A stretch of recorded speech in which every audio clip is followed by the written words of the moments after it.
This way. No. Be sure to sign in That is a huge engine for a small helicopter. Thank you. This one's actually used on a bunch of different aircraft, but the big plane, the 3-story one that we saw over there, that's one of the engines of this one. Normally we have this running where you can hit a button and watch how all the gears and the cylinders fire. It's currently not working. We need to oil it up. But y'all just follow me. We're gonna go down the ramp here.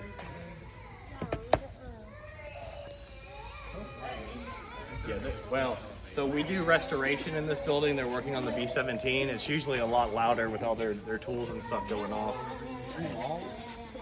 Yeah, we're gonna wait for everybody else right here real quick. So while we're waiting right here, we can look inside. This right here is the cockpit to a B-29. The large plane above us is the full-size B-29. But so we can get a kind of better idea. There would be four. In this one, there'd be 5 different crew members. There'd be a pilot, a co-pilot.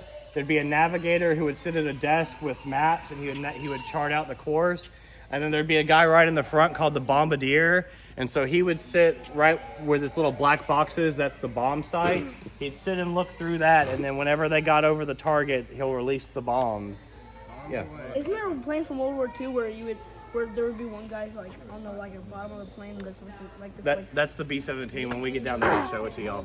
Yeah, that's the most dangerous job. Right now, we're restoring our B-17. That's the big silver one behind us. So we might see some of them working when we go down there.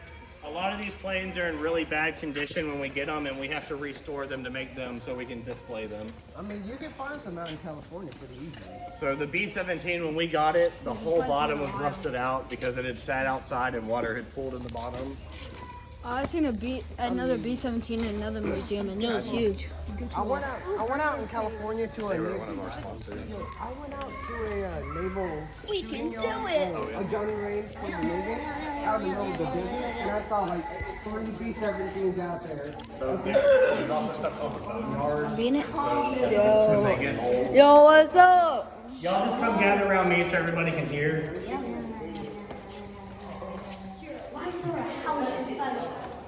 You'll see in a second. Y'all come together around me. We're gonna go over some World War II stuff really quick. All right, so I'm gonna keep the history part of this kind of short, but I do want to go over some of the stuff on it. So have y'all studied World War II at all? Yeah. So who would you say are the good guys in World War II? USA. What do we call them? The Allies? Yeah, allies. All right, so the Allies, that was the United States, the USSR, Great Britain, France, and then the Axis, everybody knows who this guy is, right?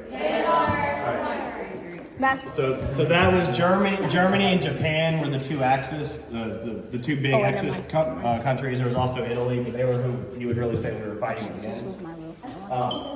This whole exhibit that we're going to go through, it's about the 507th Paratroop Infantry Regiment. These were paratroopers in World War II. I know y'all are at Moody. Have you ever heard of a fort called Fort Benning in Columbus, Georgia? Yes. Okay, so all of these paratroopers, they trained at Fort Benning. We're going to see some of the stuff they trained on. If y'all follow me around, if you look at this case right here. This is a jump tower. Guys, y'all come together. This is a jump tower. You remember how when we were in the C-130, I told you how you land off when you hit the ground? What they're doing is they climb up this 250-foot tower. That way they can practice how they land. They would climb all the way up, and then when you get here, the parachutes are attached, and you just settle down. That's how you learn how to fly. Wait, would they do it with like a 100-pound bag on their back? Probably not in the first training, and then eventually they would. Where do they go? If you turn around, look at the wall right here where she's standing, you can see a dog and a parachute. One of the things that we did in World War II to help us have the money that we needed to fight the war was we sold something called war bonds. And then we did a lot of publicity to try to sell those bonds. One of the things that they did was they trained this dog to jump out of the aircraft. I don't know if he actually jumped or but the dog's name was Geronimo. So if y'all ever been on the playground, you yell Geronimo before you jump. I don't know if that's where his name came from or if that's where we get the term from. He did survive, yeah. You can see he's got a parachute, so he did a static line jump too. Even though the dog jumped out of the aircraft, he was fine. He did it he did it on multiple occasions. Y'all come follow me this way. Don't push those buttons. Y'all come into this room right here, and y'all can just gather on the other side of this table.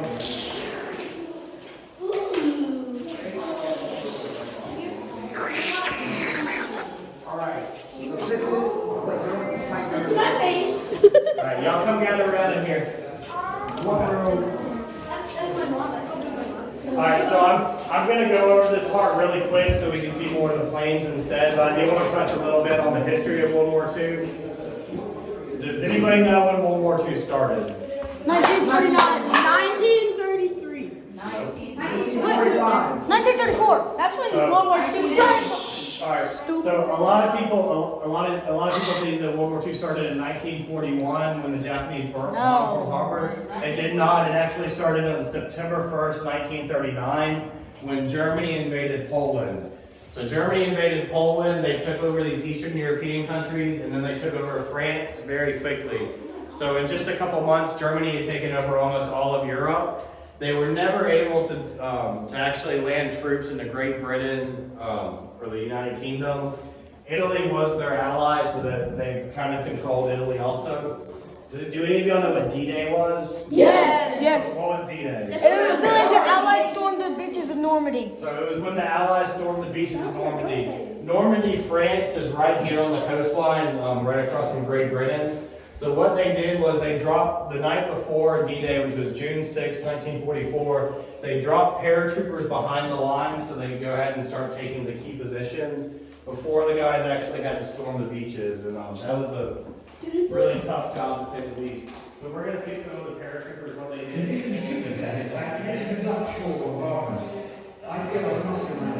Y'all turn around, we're going to look at this wall over here.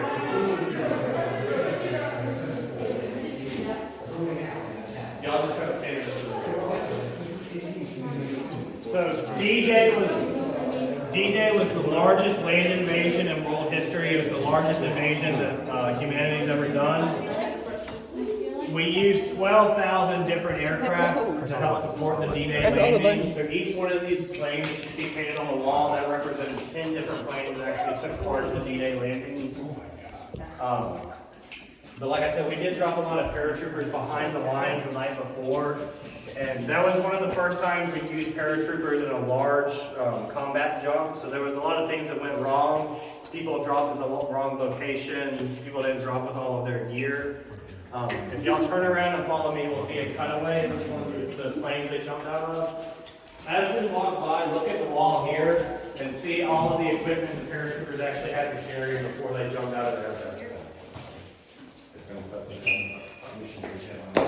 Alright, y'all just keep coming. No, it's okay. It's kind of y'all come in here, come line up against the wall right here. There's no light.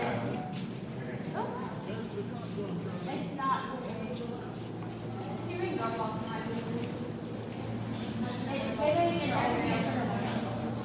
I feel like this room is hurt. They won't move very fast. Alright, so hold on. Wait, I'll show you all. So these guys right here on my left-hand side, they're lined up in the C-46. That's what we used in World War II. It's before the C-130. Do you see the parachutes that they're holding on their backs? Yeah. Are those familiar? Have y'all seen one of those before? Yeah. So that's the parachutes we put on. You can see they're holding their static lines. Again, they would just, like how we do on a modern jump, they would line up, wait for the signal, and then they would jump out. Do y'all see those lights that are flashing behind us? Yeah. So what do you think that is? Thunder. So that's not actually thunder. That's anti-aircraft fire. That's the Germans shooting guns at you while they're trying to jump. So not only are you jumping out of an aircraft, you've got a bad guy shooting at you. Sometimes you'll land on water. Do you see this guy on the wall over here? So he landed in water. He's got to drop all of his equipment. Y'all stay in this room. John. He has to drop his parachute, get all of his equipment off as quick as he can because they're really heavy. He doesn't want to sink, right? One of the things that we used in World War II was something called gliders. Do you know what a glider is? What are they? Well, sort of. So a glider doesn't have engines on it. If you look at this case right here, you can see a full-size one. So what they would do is they would tow the glider behind the C-46. That's a glider right there. You can see there's a cable it's attached to. Whenever they got over the drop zone, they would cut that cable and the glider would fly down like a paper airplane. Would you want to pilot a plane that you can't fly back up, all you can do is fly down? I don't know if I would. I think that'd be pretty tough. So there was a couple other ones. There was one of the stories is the general put a Jeep in these gliders. The gliders were really light.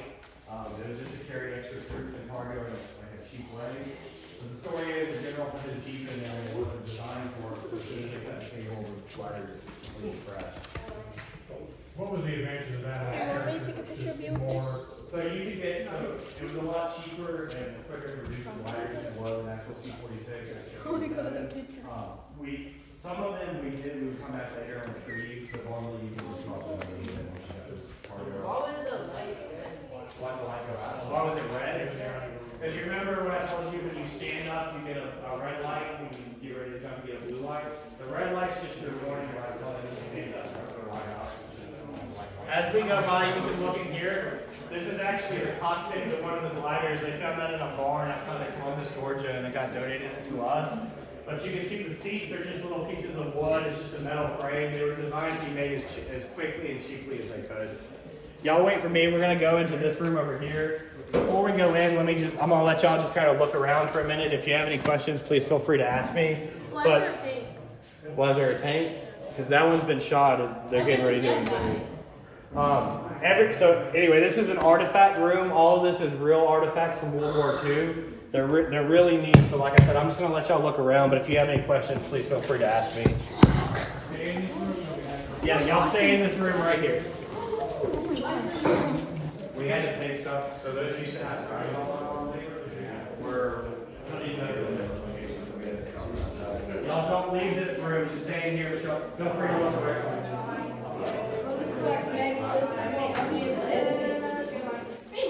So you can see a paratrooper here dressed with his parachute with his reserve. You can see some our American uniforms, first aid supplies. And this cabinet over here would be the enemy. This is German uniforms. You can see one of the Nazi pendants. The empty spots in the cases, they used to have all the guns in them. We're currently making a whole gun exhibit. So unfortunately, I can't show this to y'all. One of those are really cool. But they will be on display at some other point. When y'all get done looking at all of this case over here is really neat. That's all stuff that was dug out of the battlefield in France. You can see the mess kit. One of the mess kits actually has bullet holes in it. There's bayonets, the knives that you would put on the front of your rifle. Are you able to do a thing? So the reproduction stuff here is He tried to block a bullet. Mr. Dixon, PUBG right there. He tried to block a bullet. Block a bullet with the frying pan.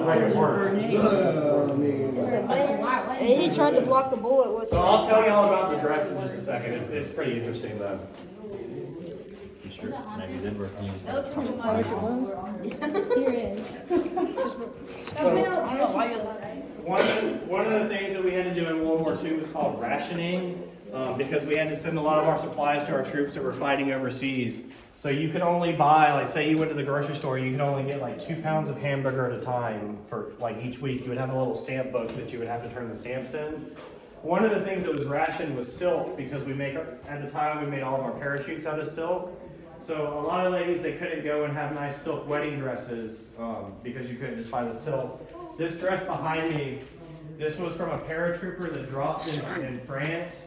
A French family actually, they helped hide him because he dropped behind enemy lines. And he kept his parachute and carried it all the way around with him so that he could bring it back to his wife when he got home, and his wife could have a nice wedding dress to get married in. So I think that's a pretty sweet story. As we go by and look up, you can see a paratrooper jumping out of the C-47 above us.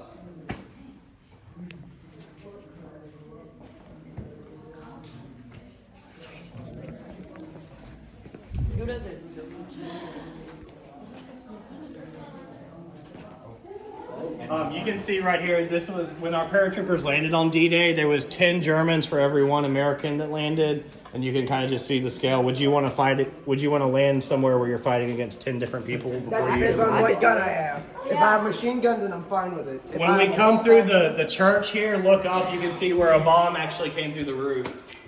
Oh wow. Was this actually true? Why didn't the whole thing blow We up? made this. Oh. But it's still cool. It is, yeah, it's still neat. It actually took me several months working here before I realized that the roof was blown up. It's just like every little thing, you see different detail. I still find stuff that I haven't read on the walls. Yeah. That is not. So that's the front of the glider that we were standing in front of a minute ago. In France and Europe, where they have their fields and their farms, they don't use barbed wire like we do in America. They have something called hedgerows.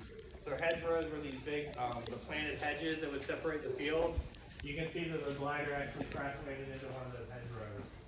Did any of y'all guess what these big tree trunks sticking out of the ground are for? So make sure if a bomb hits it, it blows up before it hits the ground. So that's a good answer. But what they would do is the Germans would stick these tree trunks in the ground so that the gliders could not land in the fields.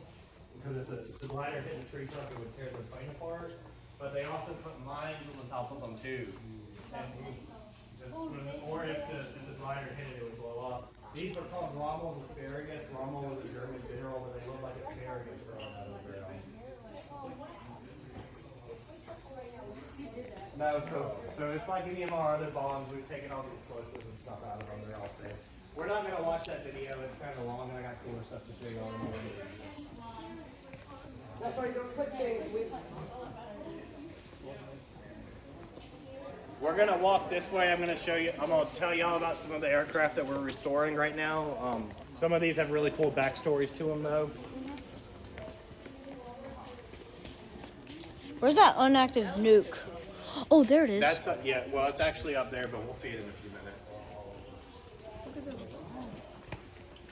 How do they fit so many planes in one place? Is that what plane? No, that's actually. It matters how big the hangar is. So y'all can see on these engines right here, a lot of our planes when we get them, they're in really rough condition, like this engine on the right. We restore all these planes so we can display them. We try to restore them to like 100% completion. And they do. We have volunteers that do all of this work up here. As we keep going down, this blue and white plane behind me, that is an Air Force One plane. There was 5 different presidents that flew on that one. We're trying to restore that to get that on better display, but I just think that's a really cool aircraft because, like I said, 5 different presidents flew on it.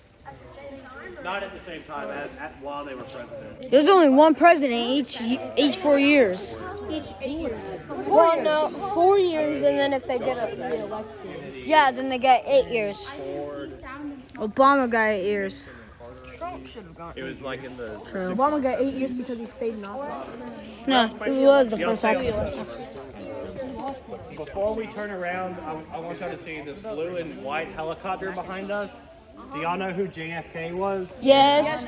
All right. So this particular helicopter, this one that we're looking at, when JFK was assassinated, it actually took his brother Robert Kennedy to Andrews Air Force Base to go and collect the bodies. So that's one of our more historical prominent aircraft. That one actually, that is the actual one that flew Robert Kennedy away. So we're just going to turn around and go back this way. I know that one has This big silver one behind us, this is our B-17. That's currently the big project that we're working on. Before we go too far, do y'all see that ball that's underneath the body of the plane? Yes. Did y'all see that? Somebody asked about that. That's the ball turret gunner. He would get in after the plane had taken off, and he could point the twin 50 caliber machine guns. Say there was an enemy plane trying to come up and shoot it. But what would happen if that plane crash landed and you were in the ball? So it was a dangerous job. It was also uncomfortable. because the way you'd be sitting in the ball, your knees would be pressed up into your chest, and you'd have to sit there. That's how I sit on my bed. Good question. Yeah, and Good question. Yeah. Out of every aircraft, I have to pick the smallest person to go fit in there. So yeah, you actually to be a ball turret gunner, you couldn't be too tall and you couldn't be too short. You had to be the right height. So like 5'3"? So I'm 5'3". I'm 5'8". you wouldn't be able to get into the turret. I was volunteer team. Guys, real quickly, let's look at the B-17 while we're here. The nickname for the B-17 is the Flying Fortress. One of them because of all the but you can see they've got 50 caliber guns in the front. There's the ball turret we talked about. There are waist gunners on the side. There's 4 in the tail. Then you would have a turret up top that you would actually stand in and go around in a circle. What's that opening? So that's a crew hatch. That's how you would get inside of the aircraft. And then you can see, where the big doors are that are open right now? That would be the bomb bay. We're going to go back up the ramp and see the B-29. It looks like how the bomb bay is a little bit better on that one.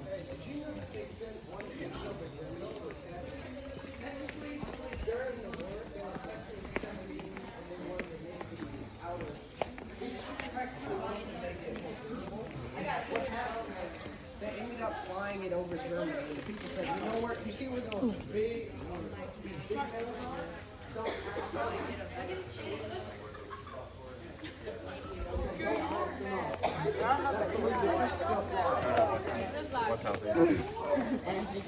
Another energy. Are you gonna edit this stuff out? Huh? Are you gonna edit this stuff out? Yeah. They're pretty good. Well, why are you doing this? You should stop the video. It was one of the juice ones. These are like the best ones. The white ones are my second favorite. So I don't really know everything. They're really unhealthy. That's all I know. But they're worth it. We've been working on that B-17 for about 7 years now, and we've got 2 or 3 years left until it's complete. Yeah, but I gotta get permission to show the faces. They don't want to show the fish. Cause you could do that. Yeah, you could say that you asked. I'm gonna ask them if they want their face on YouTube. Then they say no, then I have to grab them to block their faces. All right, so everybody wait for everybody else to wait right here. So this plane behind me is a P-51. So we know that modern day our fighter aircraft start with the F. Back in World War II, can any of y'all guess what the P? This was a fighter, but can y'all guess what the P stands for? Parachute. Paratrooper. It's kind of a hard one. It's pursuit. So this would be a pursuit aircraft. You can see that it has 3 50 caliber guns in each wing, plus the rocket pods underneath.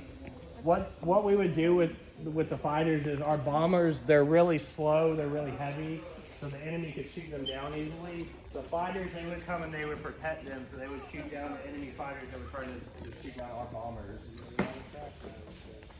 And then it's just. Well, another thing that's really interesting is, so between when the Wright brothers flew their first plane and this aircraft is a longer period of time than this aircraft and the modern day jet fighters. So we've progressed a whole lot technology-wise in a pretty short amount of time. And that's without thinking about the stuff that the Air Force is using that's still classified that we don't know about today.